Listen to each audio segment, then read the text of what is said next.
ನಮಸ್ಕಾರ ವೀಕ್ಷಕರೇ, ಸಿಸಿಎ ನ್ಯೂಸ್ಗೆ ಸ್ವಾಗತ. ನಾನು ನಿಮ್ಮ ಪವನ್ ಕುಮಾರ್.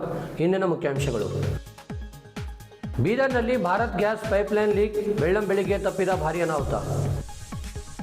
ಪಿಡಿಒ ಆತ್ಮಹತ್ಯೆ ಪ್ರಕರಣ ಸಮಗ್ರ ತನಿಖೆಗೆ ಒತ್ತಾಯ. 3 ರಾಜ್ಯಗಳಲ್ಲಿ ಬಿಜೆಪಿ ಭರ್ಜರಿ ಗೆಲುವು, ಶಾಸಕರಿಂದ ಕ್ಷೇತ್ರದಲ್ಲಿ ವಿಜಯೋತ್ಸವ. ರೈತರ ವಿವಿಧ ಬೇಡಿಕೆಗಳ ಈಡೇರಿಕೆಗೆ ಒತ್ತಾಯಿಸಿ ಜಿಲ್ಲಾಧಿಕಾರಿಗಳಿಗೆ ಮನವಿ. ಹಾಗೂ ಬ್ರಹ್ಮಕುಮಾರಿ ಪಾವನಧಾಮದಲ್ಲಿ ಕಾರ್ಮಿಕ ಜಯಂತಿ ಆಚರಣೆ. ಬೀದರ್ನಲ್ಲಿ ಭಾರತ್ ಗ್ಯಾಸ್ ಪೈಪ್ಲೈನ್ ಲೀಕ್ ಆಗಿ ಬೆಂಕಿ ಹೊತ್ತಿಕೊಂಡ ಘಟನೆಯೂ ನಡೆದಿದೆ. ಬೆಳ್ಳಂಬೆಳಿಗ್ಗೆ ತಪ್ಪಿದ ಭಾರೀ ಅನಾಹುತ, ಸಾರ್ವಜನಿಕರಲ್ಲಿ ಆತಂಕ. ಬೀದರ್ನ ಜೈಲ್ ಕಾಲೋನಿಯಲ್ಲಿ ಗ್ಯಾಸ್ ಪೈಪ್ ಲೀಕ್ ಆಗಿ ಆಳೆತ್ತರಕ್ಕೆ ಹೊತ್ತಿ ಉರಿದ ಬೆಂಕಿ. ಭಾರತ್ ಗ್ಯಾಸ್ನವರ ವಿರುದ್ಧ ಜೈಲ್ ಕಾಲೋನಿ ನಿವಾಸಿಗಳು ಆಕ್ರೋಶ ವ್ಯಕ್ತಪಡಿಸಿದ್ದಾರೆ. ಹೆಲ್ಪ್ಲೈನ್ ಕೆಲಸ ಮಾಡ್ತಿಲ್ಲ ಎಂದು ಭಾರತ್ ಗ್ಯಾಸ್ ಸಿಬ್ಬಂದಿಗಳನ್ನು ತರಡೆಗೆ ತೆಗೆದುಕೊಂಡ ಸಾರ್ವಜನಿಕರು. ಅಗ್ನಿಶಾಮಕ ಸಿಬ್ಬಂದಿಗಳು ಬೆಂಕಿ ನಂದಿಸದಿದ್ದರೆ ಭಾರೀ ಅನಾಹುತ ಆಗ್ತಿತ್ತು. ಭಾರತ್ ಗ್ಯಾಸ್ನವರ ನಿರ್ಲಕ್ಷ್ಯದಿಂದಲೇ ಈ ಬೆಂಕಿ ಅವಘಡ ಸಂಭವಿಸಿದೆ ಎಂದು ಸಾರ್ವಜನಿಕರು ಆಕ್ರೋಶ ವ್ಯಕ್ತಪಡಿಸಿದ್ದಾರೆ. ಭಾರತ್ ಗ್ಯಾಸ್ನವರ ವಿರುದ್ಧ ಎಫ್ಐಆರ್ ದಾಖಲಿಸುವಂತೆ ಒತ್ತಾಯಿಸಿದ್ದಾರೆ. ಅಗ್ನಿಶಾಮಕ ಸಿಬ್ಬಂದಿಗಳು ಬೆಂಕಿ ನಂದಿಸಿದ್ದಾರೆ, ಆದರೆ ಗ್ಯಾಸ್ ಲೀಕ್ ತಡೆಗಟ್ಟಲು ಆಗ್ತಿಲ್ಲ. ಕೊನೆಗೂ ಹರಸಾಹಸ ಪಟ್ಟು ಗ್ಯಾಸ್ ಲೀಕ್ ತಡೆಗಟ್ಟಿದ ಭಾರತ ಗ್ಯಾಸ್ ಸಿಬ್ಬಂದಿಗಳು.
ಏನು ತಗೊಳ್ಳತ್ತೀರಿ ನೀವು? ನಿಮ್ಮ ಕಾಲ್ ಟ್ರ್ಯಾಕ್ ಬಂದವ. ಎಮರ್ಜೆನ್ಸಿ ನಂಬರ್ ಚಾಲು ಈಗ ಸದ್ಯಕ್ಕೆ ಏನಿಲ್ಲ, ಫೋನ್ ಮಾಡಿದೀವಿ ಅವರಿಗೆ. ರೋಡ್ ಕೇಳಿ ಬಂದ ನಾವು ನಾವೆಲ್ಲ ಕ್ಲಿಯರ್ ಮಾಡ್ತಿದ್ದೀನಿ. ಕಡೆ ಲೈನ್ ಕೆಳಗೆ ಯಾರಿಲ್ಲ, ಹಿಂಗೆ ಲೈನ್ ಆನ್ ಮಾಡಿ ಹಂಗೇನಿದ್ರೆ ಇಮಿಡಿಯೇಟ್ ಹೇಳ್ತಾರೆ. ನಮ್ಮಲ್ಲಿ ಮೀಟರ್ ಮೇಲೆ ಅದ, ಆ ನಂಬರ್ ಬೋರ್ಡ್ ಮೇಲೆ ಹಚ್ಚಿ 1800 ನಂಬರ್ ಹಚ್ಚಿ ನಮ್ಮ ಎದುರು ಅಹಮದ್ ಈ ಕಡೆ ಬೇರೆ ಅಹಮದ್ 99 ಪೇಪರ್ ಇಲ್ಲ, ಬೋರ್ಡ್ ಮೇಲೆ ಯಾವ ಅವು ತೋರಿಸಿ. ನನಗೆ ನಿಮ್ಮ ಪರ್ಸನಲ್ ನಂಬರ್ಗಳು ಫೋನ್ ಇರ್ತಾವೆ. ಎಮರ್ಜೆನ್ಸಿ ನಂಬರ್ ನನಗೆ ಇಲ್ಲಿ ನೀವು ಮೈಲ್ ಸ್ಟೋನ್ ಹಚ್ಚಿರಿ ಜಾಗ ಎಲ್ಲರಿಕ. ನಾನು ಕಾರ್ ತೊಗೋತೀನಿ, ಇವ್ರು ಎಲ್ಲ ಮೈಲ್ ಸ್ಟೋನ್ ಹಚ್ಚಾರ ನೋಡ್ರಿ. 1800 ನಂಬರ್ ಅವ. ನಮ್ಮ ಮೀಟರ್ ಮೇಲೆ ಒಂದೊಂದು ನಂಬರ್ ಅವ. ಅವಕ್ಕೆ ಫೋನ್ ಹಚ್ಚಿ ಇವ್ರು ಯಾತು ತೋರಿಸ್ಬೇಕು. ಇವ್ರದ್ದು ಪರ್ಸನಲ್ ನಂಬರ್ ಇಟ್ಕೊಳಕ್ಕೆ ಇವ್ರೇನು ನೆಂಟರ. ಇಂಥ ಎಮರ್ಜೆನ್ಸಿ ಟೈಮಿಗೆ ಯಾರಿಗೆ ಫೋನ್ ಹಚ್ತದೆ? ಎಮರ್ಜೆನ್ಸಿ ಹೆಲ್ಪ್ಲೈನಿಗೆ ಫೋನ್ ಹಚ್ತದಿಲ್ಲ ಮನುಷ್ಯ. ಯಾಕೆ ಇವ್ರು ಎಮರ್ಜೆನ್ಸಿ ನಂಬರ್ ಹತ್ತಾ ಇಲ್ಲ? ನನ್ನ ಬಲ್ಲ ಅದ ಎಮರ್ಜೆನ್ಸಿ ನಂಬರ್ ಡೈಲ್ ಮಾಡಿರಿ ನೀವು. ನಿಮ್ಮದೇ ನಂಬರ್ ಅಲ್ಲಿ ಬೋರ್ಡ್ ಮೇಲೆ ನೋಡಿ ಬಂದಿನಿ. 1800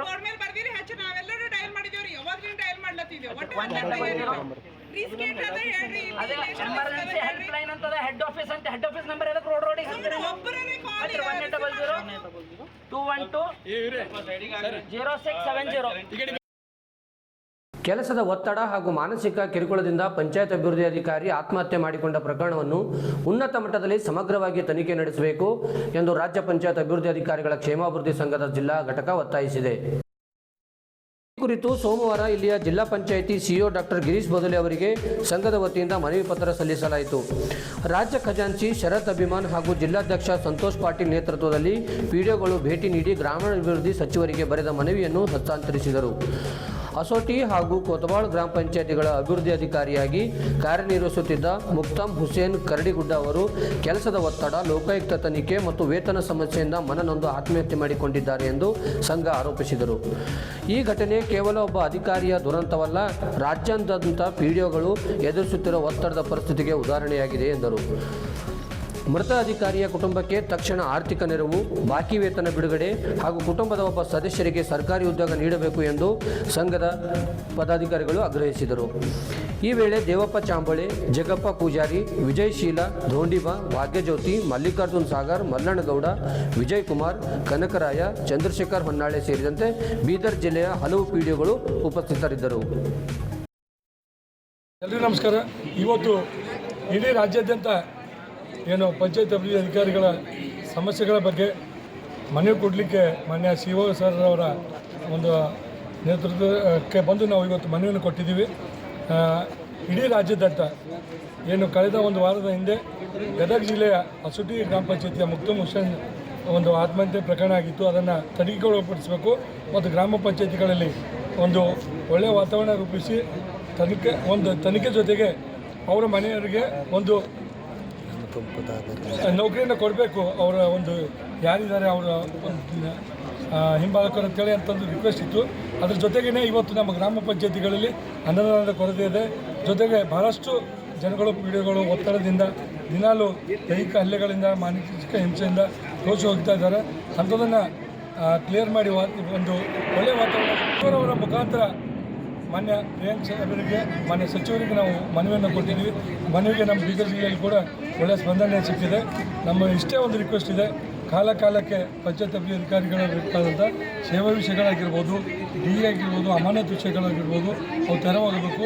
ಜೊತೆಗೆ ಅನುದಾನ ನಮ್ಮ ಗ್ರಾಮ ಪಂಚಾಯತಿಗಳು ಸಿಗಬೇಕು. ಅದರ ಮೂಲಕ ಗ್ರಾಮ ಪಂಚಾಯತಿಗಳಲ್ಲಿ ಒಳ್ಳೆಯ ಒಂದು ಸಾರ್ವಜನಿಕ ಸೇವೆ ಒದಗಿಸುವಂಥ ವಾತಾವರಣ ರೂಪಿಸಬೇಕಂತೇಳಿ ನಮ್ಮ ಒಂದು ಇದಾಗಿದೆ. ಅನೇಕ ವಿಷಯಗಳಲ್ಲಿ ಒಂದೊಂದು ಪೇಜ್ ಮೇಲೆ ದೂರು ಕೊಟ್ಟು ಪಿಡಿಒಗಳನ್ನು ಹಿಂಸಿಸುವಂಥ, ಪಿಡಿಒಗಳಿಗೆ ಅಮಾನತುಗೊಳಿಸುವಂಥ ಕೆಲಸ ನಡೀತಾ ಇದೆ. ಅದನ್ನು ತಡೆಗಟ್ಟಬೇಕು. ಯಾವುದೇ ಅನಾಮಧೇಯ ಮತ್ತು ಅನಿರ್ದಿಷ್ಟವಲ್ಲದ ಮತ್ತು ದಾಖಲೆಗಳಿಲ್ಲದ ಪರಿಗಣಿಸಬಾರ್ದು. ಅದಕ್ಕೆ ಯಾವ ಅಮಾನತು ಆದೇಶಗಳು 6 ತಿಂಗಳಿಂದ ಸಿಗಿದ್ದಾವೆ ಮತ್ತು ಯಾವುದೇ DEಗಳ ಬಾಕಿ ಇದ್ದಾವೆ, ಯಾವ್ದು ಲೋಕಾಯುಕ್ತ ತನಿಖೆಗಳು ಬಾಕಿ ಇದ್ದಾವೆ, ಅಂಥವುಗಳನ್ನು ಕ್ಲಿಯರ್ ಮಾಡಿ ಪಂಚಾಯತ್ ಅಭಿವೃದ್ಧಿ ಅಧಿಕಾರಿಗಳಿಗೆ ಒಳ್ಳೆಯ ವಾತಾವರಣ ರೂಪಿಸಿಕೊಡ್ಬೇಕನ್ನೋ ಉದ್ದೇಶದಿಂದ ಇವತ್ತು ನಾವು ಮನವಿ ಪತ್ರವನ್ನು ಇಡೀ ರಾಜ್ಯಾದ್ಯಂತ ಇಲ್ಲಿ ಕೂಡ ಕೊಟ್ಟಿದ್ದೀವಿ. ಮಾನ್ಯ ಅಧ್ಯಕ್ಷರಾದ ಶ್ರೀ ಸಂತೋಷ್ ಪಾಟೀಲ್ ಅವರ ನೇತೃತ್ವದಲ್ಲಿ. ಅದಕ್ಕಾಗಿ ಇಲ್ಲಿ ಆಗಮಿಸಿರುವಂಥ ಪ್ರತಿಯೊಂದು ಪಂಚಾಯತ್ ಅಭಿವೃದ್ಧಿ ಅಧಿಕಾರಿಗಳಿಗೆ ನಮ್ಮ ಸಂಘದ ವತಿಯಿಂದ, ರಾಜ್ಯ ಸಂಘದ ವತಿಯಿಂದ ಧನ್ಯವಾದಗಳನ್ನು ಈ ಸಂದರ್ಭದಲ್ಲಿ ನಾವು ತಿಳಿಸಲಿಕ್ಕೆ ಇಚ್ಛಪಡ್ತೇವೆ. ಧನ್ಯವಾದಗಳು. ನಾನು ಶ್ರೀ ಶರತ್ ಕುಮಾರ್ ಅಭಿಮಾನ್, ರಾಜ್ಯ ಖಜಾಂಚಿ ಪಂಚಾಯತ್ ಅಭಿವೃದ್ಧಿ ಅಧಿಕಾರಿಗಳ ಕ್ಷೇಮ ಸಂಘ, ಬೆಂಗಳೂರು. ಪಂಚರಾಜ್ಯಗಳ ವಿಧಾನಸಭಾ ಚುನಾವಣೆಯಲ್ಲಿ 3 ರಾಜ್ಯಗಳಲ್ಲಿ ಬಿಜೆಪಿ ಭಾರಿ ಗೆಲುವು ಸಾಧಿಸಿದ ಪ್ರಯುಕ್ತ ಮಾಜಿ ಸಚಿವರು ಹಾಗೂ ಔರಾದ್ಬಿ ಶಾಸಕ ಪ್ರಭು ಚವ್ಹಾಣ್ ಅವರು ಸ್ವಗ್ರಾಮ ಗಮಸುಬಾಯಿ ತಾಂಡ ಬೋಂತಿಯಲ್ಲಿ ಪಟಾಕಿ ಸಿಡಿಸಿ ಸಿಹಿ ತಿನ್ನಿಸಿ ವಿಜಯೋತ್ಸವ ಆಚರಿಸಿದರು. ಈ ಸಂದರ್ಭದಲ್ಲಿ 500ಕ್ಕೂ ಹೆಚ್ಚು ಕಾರ್ಯಕರ್ತರು ಉಪಸ್ಥಿತರಿದ್ದರು. ವಿಜಯೋತ್ಸವದಲ್ಲಿ ಭಾಗವಹಿಸಿ ಕಾರ್ಯಕರ್ತ ಪ್ರಧಾನಿ ಮೋದಿ, ಗೃಹ ಸಚಿವ ಅಮಿತ್ ಶಾ ಅವರಿಗೆ ಜೈವಾಗಲಿ ಎಂದು ಘೋಷಣೆ ಹಾಕಿ ಕುಣಿದು ಸಂಭ್ರಮಿಸಿದರು.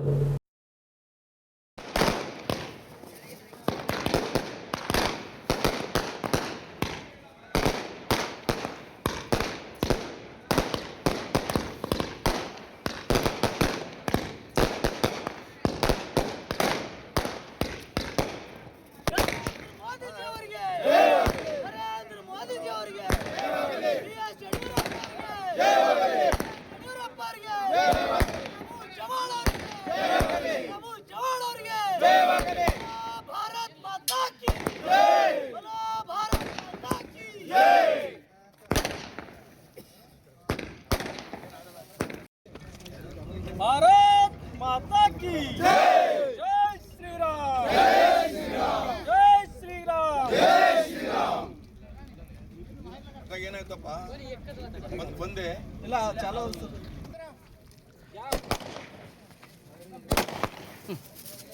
ಮಾತಾ ಕಿ ಜೈ, ಭಾರತ್ ಮಾತಾ ಕಿ ಜೈ, ವಂದೇ ಮಾತರಂ, ವಂದೇ ಮಾತರಂ. ಪ್ರಭು ಚವ್ಹಾಣ್ ಅವರಿಗೆ ಜಯವಾಗಲಿ, ಪ್ರಭು ಚವ್ಹಾಣ್ ಅವರಿಗೆ ಜಯವಾಗಲಿ, ಮೋದಿ ಅವರಿಗೆ ಜಯವಾಗಲಿ, ನರೇಂದ್ರ ಮೋದಿ ಅವರಿಗೆ ಜಯವಾಗಲಿ. बोलो भारत माता की जय, बोलो भारत माता की जय. ರಾಷ್ಟ್ರೀಯ ಅಧ್ಯಕ್ಷರಾದ ನಿತಿನ್ ನಬೀನ್ ಅವರಿಗೆ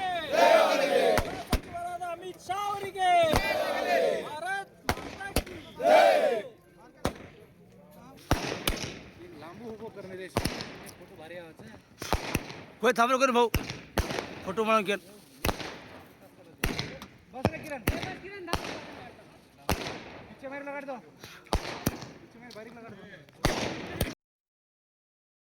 ಸಕ್ಕರೆ ಕಾರ್ಖಾನೆಗಳಿಗೆ ಕಬ್ಬು ಪೂರೈಕೆ ಮಾಡಿದ ರೈತರಿಗೆ ಸರಿಯಾದ ಸಮಯಕ್ಕೆ ಹಣ ನೀಡದ ಕಾರ್ಖಾನೆಗಳ ವಿರುದ್ಧ ಕ್ರಿಮಿನಲ್ ಪ್ರಕರಣ ದಾಖಲಿಸಬೇಕು ಹಾಗೂ %18 ಬಡ್ಡಿಯೊಂದಿಗೆ ಕೂಡಲೇ ರೈತರ ಖಾತೆಗಳಿಗೆ ಹಣ ಹಾಕುವಂತೆ ಸೂಚನೆ ನೀಡಬೇಕೆಂದು ಸಂಯುಕ್ತ ಕಿಸಾನ್ ಮೋರ್ಚಾ ಬೀದರ್ ಜಿಲ್ಲಾ ಘಟಕದ ವತಿಯಿಂದ ಬೀದರ್ ಜಿಲ್ಲಾಧಿಕಾರಿ ಶಿಲ್ಪಾ ಶರ್ಮಾ ಅವರಿಗೆ ಮನವಿ ಸಲ್ಲಿಸಲಾಯಿತು.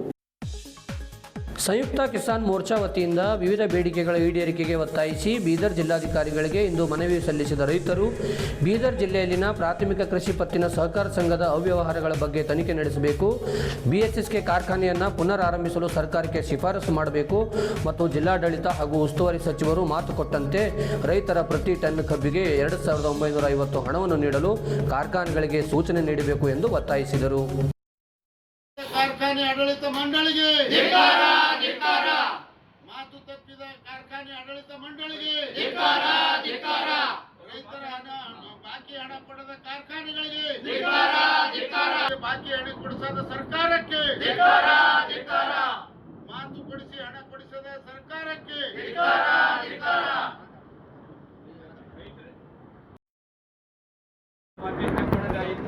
ಅದ ನಂತರ ಮತ್ತೆ 9 ತಾರೀಕು ಮಾರ್ಚ್ನಲ್ಲಿ ಧರಣ ಮಾಡಿತು. ಈ ಧರಣದ ಉದ್ದೇಶ ಏನಿತ್ತು ಅಂದ್ರೆ ರೈತರಿಗೆ ಏನು ಹಣ ಬರಬೇಕಾಗಿತ್ತು ಶುಗರ್ ಫ್ಯಾಕ್ಟ್ರಿಗಳದು, ಆ ಶುಗರ್ ಫ್ಯಾಕ್ಟ್ರಿದು ಇನ್ನು 30ನೇ ತಾರೀಕು ಹಾಕ್ತಾ ಇದ್ರು, ಯಾರು ಹಾಕಿಲ್ಲ. ಒಂದು ಎರಡನೇದು ಶುಗರ್ ಫ್ಯಾಕ್ಟ್ರಿ ಜೊತೆಗೆ ನಾವು ಜಿಲ್ಲಾ ಆಡಳಿತ ಕೇಳ್ತಾ ಇದ್ದೇವೆ ಪ್ರತಿ ಸಲ. ಜಿಲ್ಲಾ ಆಡಳಿತ 3 ಪಕ್ಷಗಳು ಕೂತು ಚರ್ಚೆ ಮಾಡಬೇಕು. ಜಿಲ್ಲಾ ಆಡಳಿತ ಈ ವಿಷಯದಲ್ಲಿ ಜಿಲ್ಲಾ ಆಡಳಿತ ಕಂಪ್ಲೀಟ್ ಫೇಲ್ ಆಗಿದೆ. ಯಾಕಂದ್ರೆ ಜಿಲ್ಲಾ ಆಡಳಿತ ಕೂಡ ಇಲ್ಲಿದ್ದಂಥ ಫ್ಯಾಕ್ಟ್ರಿ ಮಾಲೀಕರು ಪರವಾಗಿ ಕೆಲಸ ಮಾಡ್ತಾರೆ ಅಂತ ನಾವು ನೇರವಾಗಿ ಆರೋಪ ಮಾಡ್ತಾ ಇದ್ದೀವಿ. ಎರಡನೇದಾಗಿ ಈಗ ಬಿಸಿಲು ಭಾಳ ಇದ್ರ ಸಲುವಾಗಿ ಪ್ರಾಣಿಗಳೆಲ್ಲ ಸಾಯ್ತಾವೆ, ಬಿಸಿಲು ಹತ್ತಿದ ಜನರು ಕೂಡ ಸಾಯ್ತಾ ಇದ್ದೇವೆ, ನಾವು ನೋಡ್ತಾ ಇದ್ದೇವೆ. ಈಗ ಕಾರಂಜದ ಎಡದಂಡೆ ಬಲದಂಡೆ, ಎಡದಂಡೆಯನ್ನು ಓನ್ಲಿ 40 ಕಿಲೋಮೀಟರು, ಬಲದಂಡೆ 120 ಕಿಲೋಮೀಟರ್ ಏನೋ ಅದ. ಇದರ ನೀರು ಬಿಡ್ರಿ ಅಂದ್ರೆ ನೀರು ಬಿಡ್ಲಕ್ಕೆ ರೆಡಿ ಇಲ್ಲ. ಯಾಕಂದ್ರೆ ಡ್ಯಾಮ್ದಲ್ಲಿ ನೀರಿದೆ, ಆ ನೀರು ಬಿಡ್ಬೇಕಂತ ದನ ಕರುಗಳಿಗೆ ಅನುಕೂಲ ಆಯ್ತು ಅಂತ ನಾವು ಕೇಳ್ತಾ ಇದ್ದೇವೆ. ಮೂರನೇದು ಶುಗರ್ ಫ್ಯಾಕ್ಟ್ರಿ ಏನಿದೆ BSSK, ನಮ್ಮ ಬೀದರ್ ಜಿಲ್ಲೆಯಲ್ಲಿ ಅದೊಂದು ರೈತರು ನಾಡಿ ಇದ್ದಂಗೆ, ಹೃದಯ ಇದ್ದಂಗೆ. ಅದು ಉದ್ದೇಶಪೂರ್ವಕವಾಗಿ ಇದ್ದಂಥ ರೂಲಿಂಗ್ ಆ್ಯಂಡ್ ಅಪೋಸಿಷನ್ ಜನ ಇದ್ದಾರೆ, ಅವ್ರು ಉದ್ದೇಶಪೂರ್ವಕವಾಗಿ ಆ ಫ್ಯಾಕ್ಟ್ರಿ ಕ್ಲೋಸ್ ಮಾಡಿದ್ದಾರೆ. ಆದರೆ ಸರ್ಕಾರದ ಪರ್ಮಿಷನ್ ಇಲ್ಲ, ಸಿಕ್ ಇಂಡಸ್ಟ್ರಿ ಅಂತ ಆಗಬೇಕಾಯ್ತು, ಆಗಿಲ್ಲ. ನಾವು ನೇರವಾಗಿ ಇಲ್ಲಿದ್ದಂಥ ಮಿನಿಸ್ಟರ್ಗಳು 2 ಮಿನಿಸ್ಟರ್ ಇದ್ದಾರೆ, ಅವ್ರಿಗೆ ಕೇಳ್ತಾ ಇದ್ದೇವೆ, ಈಗ ಇದ್ದಂಥ ಆಡಳಿತ ಮಂಡಳಿ ಡಿಸ್ಮಿಸ್ ಮಾಡ್ಬೇಕು ಅವರು. ಯಾಕಂದ್ರೆ ಅಲ್ಲಿದ್ದಂಥ ಎಲ್ಲ ಮಟೀರಿಯಲ್ ಕೂಡ ಮಾರಿ ಹಾಕಿದ್ದಾರೆ.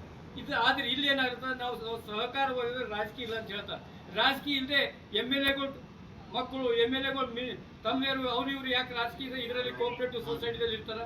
ಈ ಹಿನ್ನೆಲೆಯಲ್ಲಿ ನಾವು ರೈತರು ಭಾಳ ಜನ 85% ಇಂಡಿಯಾದಲ್ಲಿ ರೈತರು ಇದ್ದಾರೆ. 85% ರೈತರಲ್ಲಿ ಸಣ್ಣ ರೈತರೇ ಬಹಳಷ್ಟು ಇದ್ದಾರೆ.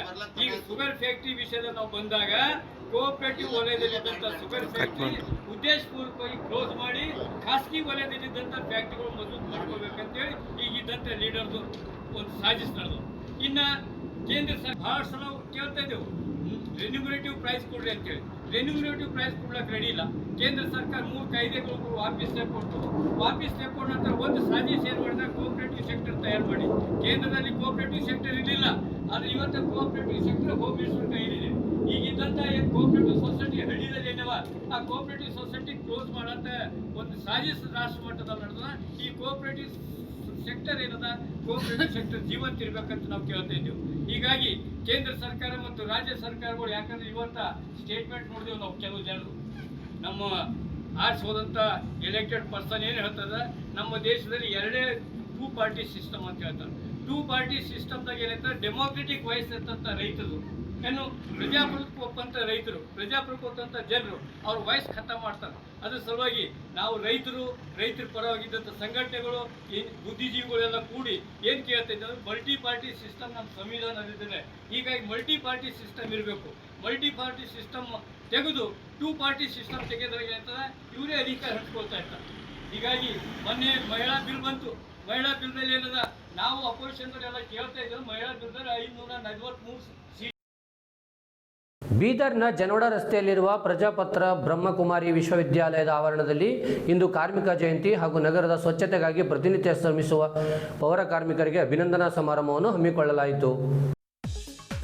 ಕಾರ್ಯಕ್ರಮದ ಮುಖ್ಯ ಅತಿಥಿಗಳಾಗಿ ಭಾಗವಹಿಸಿದ್ದ ಹಿರಿಯ ಪತ್ರಕರ್ತ ಶಿವಶರಣಪ್ಪ ವಾಲಿಯವರು ಕಾರ್ಯಕ್ರಮವನ್ನು ಉದ್ದೇಶಿಸಿ ಮಾತನಾಡಿ, ಪೌರ ಕಾರ್ಮಿಕರು ಪ್ರತಿನಿತ್ಯ ಜಗತ್ತು ಏಳುವುದಕ್ಕಿಂತ ಮುಂಚೆ ನಗರವನ್ನು ಸ್ವಚ್ಛವಾಗಿಡಲು ಶ್ರಮಿಸುತ್ತಿದ್ದಾರೆ. ಅವರ ಈ ಶ್ರಮಕ್ಕೆ ಎಷ್ಟು ಕೃತಜ್ಞತೆ ಹೇಳಿದರೂ ಸಾಲದು. ಪೌರ ಕಾರ್ಮಿಕರು ಈ ಕೆಲಸದೊಂದಿಗೆ ಆಧ್ಯಾತ್ಮಿಕ ಜೀವನಕ್ಕೂ ಸ್ವಲ್ಪ ಮಹತ್ವ ನೀಡಬೇಕಾದ ಅವಶ್ಯಕತೆ ಇದ್ದು, ಬ್ರಹ್ಮಕುಮಾರಿ ಆಶ್ರಮದಂತಹ ಶ್ರೇಷ್ಠ ವಿದ್ಯಾಲಯದಲ್ಲಿ ಪ್ರತಿನಿತ್ಯ ಕನಿಷ್ಠ 1 ಗಂಟೆಯಾದರೂ ಸಮಯವನ್ನು ನೀಡಿ ಜ್ಞಾನ ಮಾಡುವ ಮೂಲಕ ತಮ್ಮ ಜೀವನದ ನಿಜವಾದ ಮೌಲ್ಯಗಳನ್ನು, ಸುಖ ಶಾಂತಿಯ ಅನುಭವ ಪಡೆಯಬೇಕೆಂದು ಹೇಳಿದರು. ಬೆಡ್ ರೆಸ್ಟ್ ತಗೋಬೇಕು, ಇಲ್ಲಿ ನಾಳೆ ಸಾಹಿತ್ಯ ಅಂದರೆ 2 ತಿಂಗಳು ಬೆಡ್ ರೆಸ್ಟ್ ತಗೋತು. ಹ್ಯಾಂಗೆ ಟೈಮ್ ಸಿಗ್ತದೆ, ನಾವು ತೆಗಿಬೇಕಾಗ್ತದೆ. ನೀವು ಮುಂಜಾನೆ 5ಕ್ಕೆ ಕಸ ಗುಡಿಸ್ಲಿಕ್ಕೆ ಹೋಗ್ತೀರಿ ಕಾರ್ಮಿಕರು, ಸಂತೋಷ ಸಿಗುತ್ತೆ. ಕಸ ಗುಡಿಸ್ಕೊಂಡು 8-10 ಆದಮೇಲೆ ಸ್ನಾನ ಮಾಡ್ಕೊಂಡು ಬರೀ ಈ ಸಾಲಿ ಹೀಗದ ಮುಂಜಾನೆಯಿಂದ ಸಂಜೆವರೆಗೆ ಇದು ಟೈಮ್ ಟೇಬಲ್ ಇಲ್ಲ. ನೀವು ಬಂದ ಕ್ಲಾಸ್ ಚಾಲು, ನೀವು ಹೋಗೋ ಕ್ಲಾಸ್ ಅದಕ್ಕೆ ನೀವು ಯಾವ ಟೈಮ್ ಸಿಗ್ತದೆ ಬೈಜಿಗೆ ಬಂದು ಹೇಳೋದು. ಬೈಜಿ ನಾವು ಇಂಥ ಟೈಮಿಗೆ ಬರ್ತೇವೆ, ನಮಗೆ ಟೈಮ್ ಅದ, ಅಲ್ಲಿ ಕ್ಲಾಸ್ ಹೋಗೋದು. ನಿಮ್ಮ ಸಲ ಟೀಚರ್ ಒಬ್ಬರು ಇರ್ತಾರೆ. ಆಮೇಲೆ ನಾವು ಮತ್ತು ಕ್ಲಾಸ್ ಜನರು ಅವರಿಗೇನು ನಾವು ಏನ್ರಿ ನಮಗೂ ಭಾರಿ ಟೆನ್ಷನ್ದಾಗಿಟ್ಟು ನಮಗೆ ಟೈಮ್ ಸಿಗೋದು. ನಾವು ನಿಮಗೆ ಹೇಳ್ತೀವಿ ಒಂದು ಸಣ್ಣ ಎಕ್ಸಾಂಪಲ್. ಯಾಕಂದರೆ ನೀವು ಕಾರ್ಮಿಕ ಕೆಲಸ ಮಾಡ್ತೀರಿ, ಒಳ್ಳೆ ರೀತಿ ನೀವು ಇದು ಮಾಡ್ತೀರಿ, ನಿಮ್ಗೆ ಟೈಮ್ ಹೆಂಗೆ ಸಿಗಲ್ಲ. ಮೊದಲು ಮೊಬೈಲ್ ಇದ್ದಿಲ್ಲ, ಕಂಪ್ಯೂಟರ್ ಇದ್ದಿಲ್ಲ, ಸೈಕಲ್ ಮೋಟ್ರ್ ಇದ್ದಿಲ್ಲ, ನಡ್ಕೊಂಡು ಬರ್ತಿದ್ದೆವು ಆಫೀಸ್ಗೆ, ಆದ್ರೂ ಟೈಮ್ ಸಿಗ್ತಿತ್ತು. ಈಗ ಸೈಕಲ್ ಮೋಟ್ರ್ ಬರ್ತು, ಅಷ್ಟು ಟೈಮ್ ಉಳಿಯಿತು. ಕಂಪ್ಯೂಟರ್ ಮೇಲೆ ಬರೀತು, ಅದು ಟೈಮ್ ಉಳಿಯಿತು. ಯಾರಿಗೆ ನಮ್ಮ ಭೇಟಿ ಆಗ್ಲಿಕ್ಕೆ ಹೋಗೋದಿತ್ತು ಇಲ್ಲ, ಫೋನ್ನಾಗೆ ಮಾತಾಡ್ತು, ಆ ಟೈಮ್ ಉಳಿಯಿತು. ಇಷ್ಟೆಲ್ಲ ಉಳಿದ ಟೈಮಿಗೆ ಹೇಗೆ ಮಾಡ್ತೀರಿ? ದಿನ ಅಂತೂ ಅಷ್ಟೇ ಅದ, 24 ಗಂಟೆದೇ ದಿನ ಅದ. ಈಗೇನು ಹೆಚ್ಚು ಕಮ್ಮಿ ಆಗಿಲ್ಲ, ಪೈಲೆ ಏನಿತ್ತು ಅಷ್ಟೇ ಅದ. ಆದ್ರೆ ಇಷ್ಟೆಲ್ಲ ನಮ್ಗೆ ಸವಲತ್ತು ಆದ್ಮೇಲೆ ನಾವು ಟೈಮ್ ಸಿಕ್ಕಿಲ್ಲಂತು. ಅವಾಗ ಏನೂ ಸವಲತ್ತು ಇದ್ದಿಲ್ಲ, ಎಲ್ಲರಿಗೂ ಟೈಮ್ ಇತ್ತು. ಅಂದರೆ ನಾವು ಮೈಗಳಾಗ್ತಾ ಇದ್ದೀವಿ. ಇದು ನೆನ್ಪಿಟ್ಕೊಳ್ಬೇಕು, ಇದು ಮೈಗಳಂತಲ್ಲ, ನಿಮಗೆ ಸಿಟ್ಟಿಗೆ ಬರ್ತೀನಿ ಅಂತಲ್ಲ. ನಾವು ಬೈಗಳಾಗ್ತಾ ಇದ್ದೀವಿ, ಮೈಗಳಾಗ್ತಾ ಇದ್ದೀವಿ. ನಾವು ಸೂರ್ಯ ಹೊಂಟಿದ ಮೇಲೆ ಹಾಸಿಗೆ ಮೇಲಿಂದ ಹೇಳ್ತಾ ಇದ್ದೀವಿ. ಕಾರ್ಮಿಕರಷ್ಟೇ ಮುಂಜಾನೆ ಹೇಳ್ತಾರೆ, ಅದನ್ನು ಯಾಕ ಅಂಜಿಕೆ ಹಾಜರಿ ಹಾಕಲ್ಲ. ಸುಭಾಷ್ ಗೈರಾಜರಿ ಹಾಕ್ತಂದ್ರೆ 1 ತಿಂಗಳು 1 ದಿನ ಪಗಾರ ಕಟ್ಟಾಯ್ತು. ಅದಕ್ಕೆ ಕಿರಿಕಿರಿ ಬೇಡ ಅಂತ ಬರ್ತೀವಿ. ಅದು ನಾವು ಹೇಳೋ ಪದ್ಧತಿ ಬೇರೆ.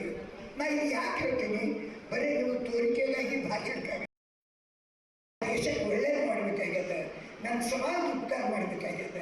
ಇದನ್ನು ನೀವು ಕಲಿಯಿರಿ. ಅದು ನಿಮ್ಮ ಮನಸ್ಸಿನಾಗ ಅನ್ನಿಸ್ತದೆ. ಏನು ಮಾಡ್ಬೇಕ್ರಿ, ನಾವು ಬರಾಬರಿನೇ 2 ಲಕ್ಷ ರೂಪಾಯಿ ಕೊಟ್ಟರೆ ನಮ್ಗೆ ನೌಕರಿ ಹೆಚ್ಚಾರ.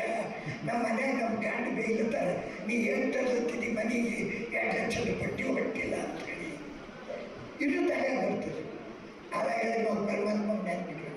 ಎಲ್ಲರಿಗೂ ಸಾಗೋ ಪರಮಾತ್ಮ ಇದ್ದಾನೆ, ಎಲ್ಲರಿಗೂ ಕೊಡೋ ಪರಮಾತ್ಮ ಇದ್ದಾನೆ. ನನ್ನ ಕರ್ತವ್ಯ ಏನದ ನಮ್ಮ. ಇಲ್ಲಿವರೆಗೆ ಸುದ್ದಿ ನೀಡಿದ್ದು ನಾನು ಪವನ್ ಕುಮಾರ್. ಮುಂದಿನ ಸುದ್ದಿಯೊಂದಿಗೆ ಮತ್ತೆ ಭೇಟಿಯಾಗೋಣ. ವಂದನೆಗಳು.